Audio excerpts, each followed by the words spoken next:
নমস্কার দর্শক বন্ধু, আমি সুরজিৎ ব্যানার্জি আরও একবার আপনাদের কাছে উপস্থিত হলাম আমার অ্যাস্ট্রোলজার সুরজিৎ ব্যানার্জি 5 এই ইউটিউব চ্যানেল, পেজ এবং ইনস্টাগ্রামে একই নামে এই পেজটা রয়েছে এবং ইউটিউব চ্যানেলটা রয়েছে। এটি নিয়ে আপনাদের কাছে উপস্থিত হলাম।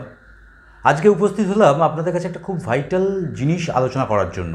কারণ ইউটিউব পেজেতে, ফেসবুকেতে 29শে মার্চ শনির ট্রানজিট নিয়ে বিভিন্ন রকম জ্যোতিষবর্গের বিভিন্ন রকম মতবাদ, মানুষ ভয়ে ভীত হয়ে পড়ছেন।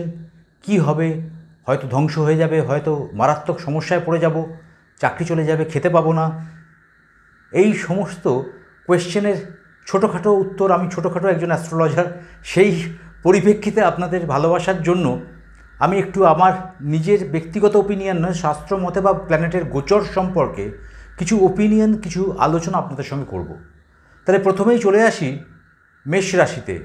মেষ রাশিতে আপনারা জানেন শনি 7.5 লাগছে 29শে মার্চ 9টা 44 রাত্রিবেলা এই শনির 7.5 শনির গোচর হবে কুম্ভ রাশি থেকে মীন রাশিতে। মেষ রাশি সাপেক্ষে শনি দ্বাদশে, রাহুর সঙ্গে কনজাংশন। তার মানে এই নয় আপনার চাকরি চলে যাবে, তার মানে এই নয় আপনার বিরাট বড় অ্যাক্সিডেন্টাল যোগ তৈরি হয়ে গেল, না। শনি আপনার হরোস্কোপে যদি ভালো পজিশনে থাকে কিচ্ছু হবে না। প্রবলেম টুকটাক আমাদের যেমন হয়ে থাকে সেই রকমই টুকটাক প্রবলেম, আদারওয়াইজ কোনো বড় মারাত্মক দুর্ঘটনা ঘটে যাবে, মারাত্মকভাবে আপনারা মেষরাশির জাতক জাতিকারা মারাত্মক সমস্যায় পড়ে যাবেন, এরম কিন্তু একদম ভেবে ভয় পাবেন না। অবশ্যই তাদের চাকরি বাকরির জায়গা কিছুটা ডিস্টারবেন্স হতে পারে, কিন্তু চাকরি একদম নট না, হবে না, এরম ঘটনা কিন্তু আমার যেটুকু ক্ষুদ্র নলেজ দেখতে পাচ্ছি না। বৈবাহিক সম্পর্ক বা অর্থনৈতিক পরিকাঠামোর জায়গা চলবে, সেরকমভাবে মারাত্মক সমস্যায় আপনারা পড়বেন না। আমার এক্সপেকটেশন, শনির গোচর পুনর্বসু নক্ষত্রে হচ্ছে, আমার মনে হয় পুনর্বসু নক্ষত্রে শনির গোচর হলে খুব একটা বিরাট সমস্যায় আপনারা মনে হয় পড়বেন না। এবং বৃহস্পতির ট্রানজিটটাও আছে 14ই মে, আপনারা জানেন 14ই মের আগেতেই বৃহস্পতি ট্রানজিট করে যাবে মিথুন রাশিতে। সুতরাং মেষ রাশির ক্ষেত্রে অর্থনৈতিক পরিকাঠামোর একটা ব্যালেন্স জায়গা আপনারা পাবেন, ভয় পাবেন না। প্রেম প্রীতি ভালোবাসার জায়গাতে কিছুটা ডিস্টারবেন্স, মিস আন্ডারস্ট্যান্ডিং হওয়ার সম্ভাবনা হতে পারে, তাতেও কিন্তু ভয় পাবেন না, পরবর্তীকালে কিন্তু এটা মিটে যাবে। মেষ রাশির জাতক জাতিকাদের ক্ষেত্রে বলবো 7.5 লাগছে, তার জন্য অবশ্যই মহামৃত্যুঞ্জয় মন্ত্র পাঠ করতে পারেন। ওং জুং স পালয় পালয় সজু ওং নমঃ। এছাড়াও মেষ রাশির জাতক জাতিকাদের ক্ষেত্রে বলবো ওং আদিত্যায় নমঃ, ওং আদিত্যায় নমঃ, এই মন্ত্র পাঠ করতে পারেন। বৃষরাশির জাতক জাতিকাদের ক্ষেত্রে বলবো শনি কিন্তু একাদশে আসছে, রাহুর সঙ্গে কানেকশান হচ্ছে। শনি একাদশে খুব একটা কিন্তু খারাপ ফল আমার মনে হয় দেয় না, আমার যেটুকুন ক্ষুদ্র নলেজ সেই থেকে আমি মনে করি খুব একটা খারাপ ফল দেয় না। কিন্তু রাহুর সঙ্গে শ্রাপিত বা সাধুসর্প যে যোগ তৈরি হবে 18ই মে পর্যন্ত, 29শে মার্চ থেকে 18ই মে পর্যন্ত, তাতে আপনাদের সাকসেসের জায়গা কিছুটা ডিমোরালাইজ হতে পারে। তার মানে এই নয় আপনার মারাত্মক ক্ষতি হয়ে যাবে, না, হবে না। আমি আপনাদের বলছি অনেকবারই ঘটনা ঘটে, সেই ঘটনার পরিপ্রেক্ষিতে শনি প্ল্যানেট ট্রানজিট হয়েছে, শনি প্ল্যানেটের ট্রানজিট হয়, বৃহস্পতির ট্রানজিট হয়, প্রতি বছরই বৃহস্পতির ট্রানজিট হয়। সুতরাং এগুলো নিয়ে খুব একটা বিরাট ভয় পাওয়ার কোনো জায়গায় আপনারা যাবেন না। আপনারা নিজেরা ভাবুন, নিজেরা দেখুন, খুব একটা সমস্যা আমার মনে হয় পড়বেন না। হ্যাঁ, সমস্যা হবে, টুকটাক হবে, যেগুলো আপনারা ওভারকাম করতে পারবেন। বৃষরাশির জাতক জাতিকাদের অর্থনৈতিক ক্যাপাসিটির জায়গা 2-1 মাস একটু এদিক ওদিক হতে পারে, কিন্তু অর্থনৈতিক ভালোই থাকবে। একাদশ ঘরেতে আপনাকে রেজাল্ট দেবে শনি, কিন্তু ওই 18ই মে পর্যন্ত শনি রাহুর কম্বিনেশনে কিছুটা সমস্যা হতে পারে, কিন্তু তাতে ঘাবড়ানোর কিছু নেই। প্রেম প্রীতি ভালোবাসার ক্ষেত্রেও কিছুটা আপস অ্যান্ড ডাউনস হতে পারে, কিন্তু খুব একটা নেগেটিভ হবে বলে আমার মনে হয় না আমার অ্যাস্ট্রোলজিক্যাল নলেজ অনুযায়ী। কারণ বৃষরাশি শনি শুক্রের কিন্তু খুব একটা মানে শত্রু নয়, বন্ধু প্ল্যানেট। সুতরাং সেই জায়গা থেকে খুব একটা নেগেটিভ হবে বলে আমার মনে হয় না। এক্ষেত্রে থেকে আপনারা অবশ্যই ওং প্রাং প্রিং প্রং স শনিশ্চরায় নমঃ এই মন্ত্র পাঠ করতে পারেন। পরবর্তী রাশি মিথুন রাশি। মিথুন রাশি থেকে 10মে শনি যাবে, কর্মের জায়গা আবার বলবো, অর্থনৈতিক জায়গা বা কর্মের জায়গা কিছুটা ডামাডোল হতে পারে। আপনার প্রমোশন বা আপনার অফিসে কনস্পিরেসির শিকার আপনি হতে পারেন, কিন্তু তাতে আপনি ঘাবড়ে যাবেন না। আপনার চাকরি আমার মনে হয় যাবে না, আপনার কিছুটা ডিলে করে দিতে পারে, কিন্তু তাতে আপনার চাকরিতে মারাত্মকভাবে ক্ষতি হয়ে যাবে বা আপনার ব্যবসাতে মারাত্মকভাবে ক্ষতি হয়ে যাবে, এই ঘটনা আমার মনে হয় খুব একটা হবে না। আর বন্ধুবান্ধবের জায়গা বা আপনার আত্মীয় স্বজনের জায়গা থেকে কিছুটা বদনামের ভাগিদার হতে পারেন। তার জন্যে আমরা তো বদনামের ভাগিদার হই, ভালো কাজ করলেও হই, খারাপ কাজ করলেও হই। সুতরাং সেটা আমাদের গা সওয়া হয়ে গেছে। ভয় পাবেন না, আপনার মানসিকতার দৃঢ়তা নিয়ে আপনাকে এগিয়ে যেতে হবে, এটুকুন আপনাকে আমি বলতে পারি। খুব একটা মারাত্মক সমস্যায় আমার মনে হয় পড়বেন না। যা ইউটিউব খুললে বা পেজ বা ফেসবুকেতে সবসময়ই একটা 29শে মার্চ শনির ট্রানজিট, 29শে মার্চ শনির ট্রানজিট, বোধহয় ধ্বংস হয়ে গেল সব। আমার মনে হয় খুব একটা বিরাট ডামাডোল হবে না। হ্যাঁ, টুকটাক যেরকম সমস্যা আমাদের জীবনে থাকে সেরকম সমস্যাই আমরা সম্মুখীন হতে চলেছি। পরবর্তী রাশি এবং এই রাশির একটি মন্ত্র, আমি মন্ত্রগুলো প্রত্যেকটা রাশির বলবো। এই রাশিতে মিথুন রাশির জাতক জাতিকাদের ক্ষেত্রে বলবো ওম রাঘবে নমঃ, এই মন্ত্র পাঠ করতে পারেন, ওম রাঘবে নমঃ। পরবর্তী রাশি কর্কট রাশি। কর্কট রাশির নবম স্থানে শনির অবস্থান, শনির গোচর হবে 29শে মার্চ। সেখানে একই সঙ্গে রাহু শনির কম্বিনেশন হবে। তাহলে 9th হাউস মানে আপনার সিনিয়র বা আপনার বসের সঙ্গে টুকটাক মনোমালিন্যের জায়গা তৈরি হতে পারে, শরীর স্বাস্থ্যের জায়গা কিছুটা ভোগাতে পারে। কিন্তু আপনাদের শনির ঢাইয়া 29শে মার্চের পর কিন্তু চলে যাচ্ছে, এটাও কিন্তু একটা শুভ জায়গা তৈরি করবে কর্কট রাশির ক্ষেত্রে। সুতরাং আফটার, আমার মনে হয় 14ই মের পর থেকে আপনাদের জীবনে কিন্তু খুব একটা বিরাট সমস্যার সম্মুখীন আপনারা হবেন না। অর্থনৈতিক জায়গাও যেমন ভালো চলবে, বিবাহের যোগ তৈরি হবে, নতুন চাকরি পাওয়ার সম্ভাবনা বা নতুন ব্যবসা করার জায়গাও কিন্তু আপনারা পাবেন। অবশ্যই এখানে ওম গ্রাং গ্রিং গ্রুং স গুরবে নমঃ, ওম গ্রাং গ্রিং গ্রুং স গুরবে নমঃ, এই মন্ত্র পাঠ করতে বা চ্যান্ট করতে পারেন। পরবর্তী রাশি সিংহ রাশি। সিংহ রাশির অষ্টমে শনির কিন্তু গোচর হবে। সিংহ রাশির সাপেক্ষে অষ্টমভাবে শনির গোচর হবে এবং রাহুর সঙ্গে শনির কম্বিনেশন হবে, যেটাকে আমরা বারবার বলি শ্রাপিত দোষ বা সাধু সর্প দোষ। এই অষ্টম ভাব মানে আপনাদের মানসিক একটু স্ট্রেস দিতে পারে এবং সিংহ রাশির এবছরে কিন্তু শনির ঢাইয়া শুরু হচ্ছে।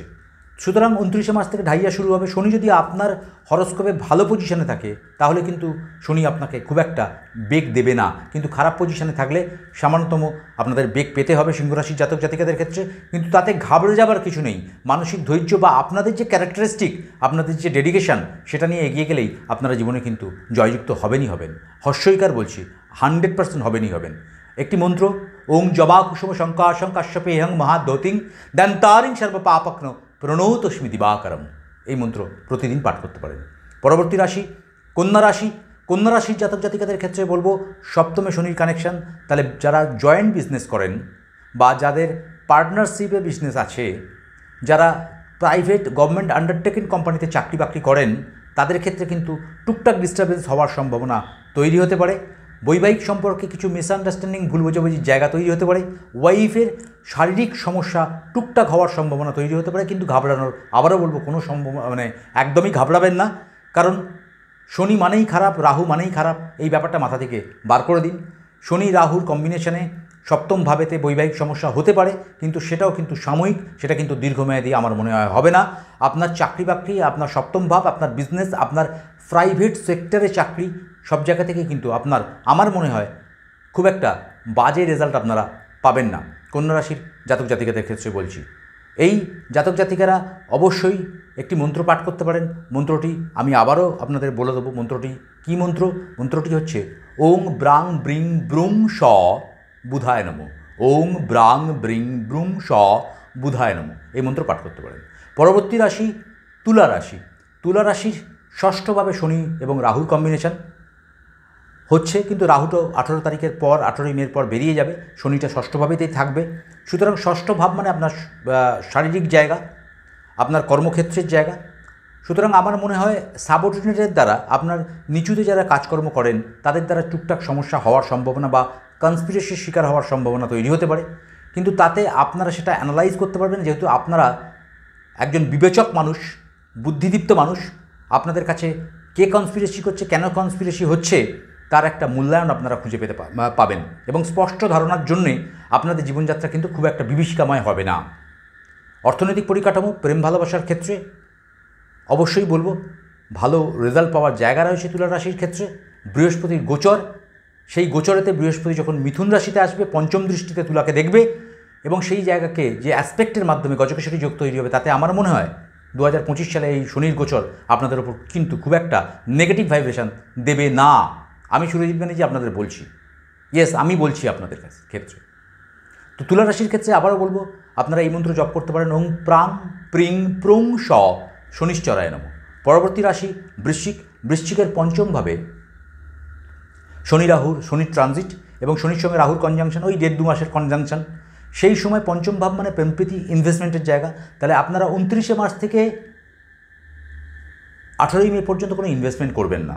আপনার সন্তান সন্ততির জায়গা ডিস্টারবেন্স দিতে পারে, কিন্তু ওই 18ই মে পর্যন্ত। কিন্তু পঞ্চমে শনি আপনার ক্ষেত্রে ধৈর্যশীল বানাবে, আপনার লং টার্ম ইনভেস্টমেন্টে আপনাকে সাহায্য করবে, আপনার ভুল ডিসিশন থেকে আপনাকে বার করে নিয়ে আসার চেষ্টা করবে। এবং সুখবর কি বলুন তো, বৃশ্চিক রাশির জাতক জাতিকাদের ক্ষেত্রে এবছর শনির ধাইয়াটা কেটে যাচ্ছে 29শে মার্চের পর। যে 2.5 বছরের স্ট্রাগল পিরিয়ড ছিল, 2.5 বছরে যে সমস্যা ছিল, তার থেকে আপনারা অনেক অংশেই মুক্তি পাবেন। এবং আর একটা ঘটনা যেটা কেউ বলছে না, আমি আপনাদের কাছে তুলে ধরার চেষ্টা করছি, 14ই মে বা এই মে মাসের যে বৃহস্পতির ট্রানজিট আছে মিথুন রাশির ওপর, পঞ্চম দৃষ্টিতে যেমন তুলা রাশিকে দেখবে, সপ্তম দৃষ্টিতেও কিন্তু আপনার পঞ্চম দৃষ্টিতে যেমন বৃশ্চিক রাশিকে দেখছে, তেমন এই দৃষ্টিটা সপ্তম দৃষ্টিতে যখন স্যাজিটোরিয়াসকে দেখবে, তখন আপনার বৃশ্চিক রাশির সাপেক্ষে সেটা সেকেন্ড হাউস হবে। সুতরাং অর্থনৈতিক পরিকাঠামোর জায়গা আপনাদের ক্ষেত্রে কিন্তু বাড়বে, প্রেমপ্রীতি ভালোবাসা বা যোগাযোগের ব্যবস্থাও কিন্তু বেড়ে যাবে। পরবর্তী রাশি এবং এই বৃশ্চিক রাশি জাতক জাতিকাদের ক্ষেত্রে মন্ত্রটা বলা হয়নি, মন্ত্রটা বলে নিই। মন্ত্রটা হচ্ছে ওম ভৌমায় নমঃ। ওম ভৌমায় নমঃ। এই মন্ত্র রেগুলার বেসিসে আপনারা পাঠ করতে পারেন। পরবর্তী রাশি স্যাজিটোরিয়াস বা ধনুরাশি। ধনুরাশির সাপেক্ষে আপনারা জানেন চতুর্থে শনির গোচর হবে। চতুর্থে শনি এবং অষ্টমে শনির গোচর রাশি সাপেক্ষে শনির ঢাইয়া। তাহলে ধনুরাশিতে শনির ঢাইয়া লাগছে 29শে মার্চ। তা বলে ভয় পাবেন না ঢাইয়া লাগলো মানে সব শেষ হয়ে গেল, না। ঢাইয়াতেও 7.5তেও উন্নতির প্রবল যোগ তৈরি হয়। শনি আপনার হরস্কোপে যদি ভালো পজিশনে থাকে তাহলে ডেফিনেটলি আপনারা রেজাল্ট পাবেন। ধনুরাশি সাপেক্ষে দ্বিতীয়পতি শনি এবং তৃতীয়পতি শনি সে চতুর্থভাবে যাচ্ছে। সুতরাং এক্ষেত্রে আপনাদের আমি একটা কথা বলি, স্যাজিটোরিয়াস বা ধনুরাশির ক্ষেত্রে যাদের পুরনো বাড়ি বা বাড়ি কখনো কিনবেন বলে ভাবেননি, বাড়ি কেনার জন্য পরিকল্পনা করছিলেন, তাদের কিন্তু বাড়ি হওয়ার সম্ভাবনা আছে। আমি সুরজিৎ ব্যানার্জি আবারও আপনাদের কাছে বলছি, ভয় পাবার কোনো জায়গা নেই, কারণ বৃহস্পতির দৃষ্টি বৃশ্চিক স্যাজিটোরিয়াসের ওপর পড়তে চলেছে। সেখানে একটা গজকেশরী যোগ কিন্তু দৃষ্টি বা অ্যাসপেক্টের বিনিময়ে হতে চলেছে। সুতরাং ভয় পাবার কিছু নেই। আপনাদের মনোবাসনা পূর্ণ হওয়ার জায়গা শনি ঢাইয়াতে খুব একটা স্ট্রাগল যদি শনি খারাপ না থাকে আপনাদের করতে হবে না। অর্থনৈতিক, প্রপার্টি, গাড়ি ঘোড়া কেনা এই সময় কিন্তু আপনার যোগ তৈরি হওয়ার সম্ভাবনা হয়। এবং সন্তান সন্ততির জায়গাও কিন্তু বৃশ্চিক স্যাজিটোরিয়াসে দেখাচ্ছে। সুতরাং আমার মনে হয় গিমিকে কান দেবেন না। নিজেদের বুদ্ধি বিচার এবং আপনাদের জীবনযাত্রার মান উন্নয়নের জন্য যেগুলো করা উচিত, মন্ত্রচায়ন করতে পারেন, কোনো ভালো জ্যোতিষীর পরামর্শ নিতে পারেন, অবশ্যই মিসগাইডেড হয়ে নয়। ধনুরাশির জাতক জাতিকাদের ক্ষেত্রে বলবো, আপনারা আবারও এই মন্ত্র পাঠ করতে পারেন। মন্ত্রটি কি? মন্ত্রটি হচ্ছে ওং গ্রাং গ্রিং গ্রুং স গুরবে নমঃ, বা ওং তারাওই বিদ্মহে মহাগ্রাই ধীমহি তন্নৌ তারা প্রচোদয়াৎ। ওং তারাওই বিদ্মহে মহাগ্রাই ধীমহি তন্নৌ তারা প্রচোদয়াৎ। এই মন্ত্র পাঠ করতে পারেন। পরবর্তী রাশি মকর রাশি। মকর রাশির শনি 7.5 কিন্তু কেটে যাচ্ছে। প্রায় 7.5 বছরের স্ট্রাগল, 7.5 বছরের প্রবলেম থেকে আপনারা বেরোনোর জায়গায় চলে এসেছেন। মকর রাশির সাপেক্ষে শনির গোচর তৃতীয়ভাবে, এবং সেই তৃতীয় ভাব থেকে আমরা ভাই বোনেদের সঙ্গে কানেকশান বুঝি। তাহলে ভাই বোন, ছোটো ভাই বোনেদের কানেকশান, কমিউনিকেশনের জায়গা। সেক্ষেত্রে শনি রাহুর কম্বিনেশন যতদিন থাকবে, ওই 1.5-2 মাস আপনাদের একটুখানি ভাই বোনেদের শরীর স্বাস্থ্য বা মানসিক জায়গা থেকে কিছুটা স্ট্রেস দিতে পারে। কিন্তু শনির যেহেতু 7.5 কেটে যাচ্ছে, সেই জায়গা থেকে আপনারা কিন্তু অনেকটা রিলিফ পাবেন। মানসিক শারীরিক জায়গা পজিটিভ হবে, অর্থনৈতিক পরিকাঠামোর জায়গা ডেভেলপমেন্ট হওয়ার জায়গা তৈরি হতে পারে, আপনাদের স্বপ্ন পূর্ণ হওয়ার জায়গাও কিন্তু তৈরি হতে পারে। আপনারা প্রাং প্রিং প্রং স শনিশ্চরায় নমঃ, ওম প্রাং প্রিং প্রং স শনিশ্চরায় নমঃ এই মন্ত্র অবশ্যই পাঠ করতে পারেন। মানসিক জোর পাবেন, মানসিক উদ্বুদ্ধতায় আপনারা নিজেদের আলোকিত করতে পারবেন। পরবর্তী রাশি কুম্ভ রাশি। কুম্ভ রাশির 7.5 কিন্তু লাস্ট স্টেজ, কারণ কুম্ভ রাশির সেকেন্ড হাউসে মীন রাশিতে শনির ট্রানজিট। সেকেন্ড হাউস মানে আপনার খাবার, সেকেন্ড হাউস মানে আপনার অর্নামেন্টস, সেকেন্ড হাউস মানে আপনার পরিবার, সেকেন্ড হাউস মানে আপনার অর্থনৈতিক, সব জায়গাটাকে আইডেন্টিফাই করে। সুতরাং এই শনি রাহুর গোচরেতে সেকেন্ড হাউসে সাময়িকভাবে প্রবলেম হলেও, যেহেতু বৃহস্পতি গোচর করে বৃহস্পতি কুম্ভ রাশির ওপর, আপনারা নিশ্চয়ই জানেন এতদিন মকর রাশিতে নবম দৃষ্টিতে বৃহস্পতি দেখছিল, এখন কুম্ভ রাশি কানেকশানে নবম দৃষ্টিতে দেখবে মিথুন রাশি থেকে। সুতরাং সে জায়গা থেকে আমার মনে হয় আপনাদের শনির ঢাইয়ার শেষ পর্যায়ে আসার শেষ পর্যায়ে আসার সত্ত্বেও যে মারাত্মক ভয় যে কী হবে, বোধহয় এই খারাপ হয়ে গেল, এই ভালো হয়ে গেল, এই সব সর্বশেষ হয়ে গেল, একদম ভাববেন না।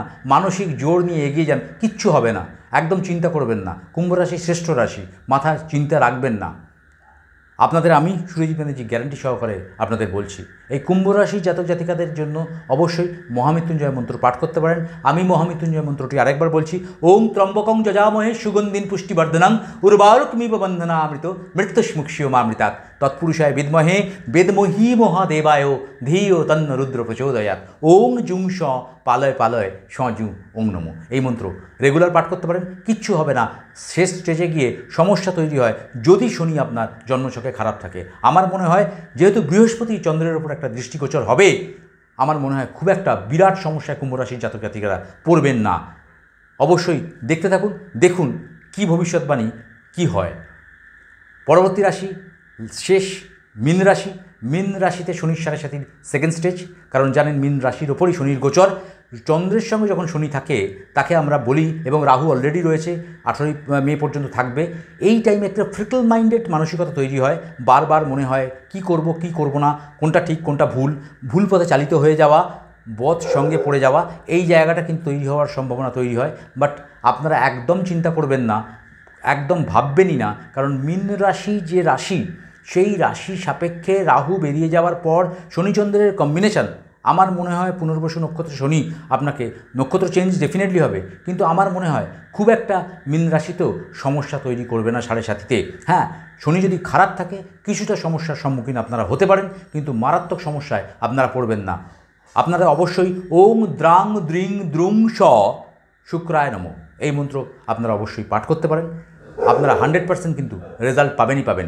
অবশ্যই ভিডিওটি ভালো লাগলে লাইক শেয়ার সাবস্ক্রাইব করে আমার সঙ্গে থাকবেন, মতবাদ জানাবেন, আপনাদের মূল্যবান কমেন্ট আমার কিন্তু খুবই জরুরি এবং প্রয়োজনীয়। কারণ অনেক ভিডিও আমি দেখলাম ইউটিউবে, পেজেতে, ফেসবুকে, সবাই বলছে 29শে মার্চ বোধহয় সব কিছু এতদিন পর ধ্বংস হতে চলেছে। না না না, একদম ভাববেন না, ভয় পাবেন না, গিমিকে কান দেবেন না, নিজের বল বুদ্ধি বিচারের মাধ্যমে জাজমেন্ট করুন, ডেফিনেটলি জীবনযুদ্ধে এগিয়ে যাবেন। ভালো থাকুন, সুস্থ থাকুন, আনন্দে থাকুন। জয় মা তারা, জয় মা তারা, জয় মা তারা।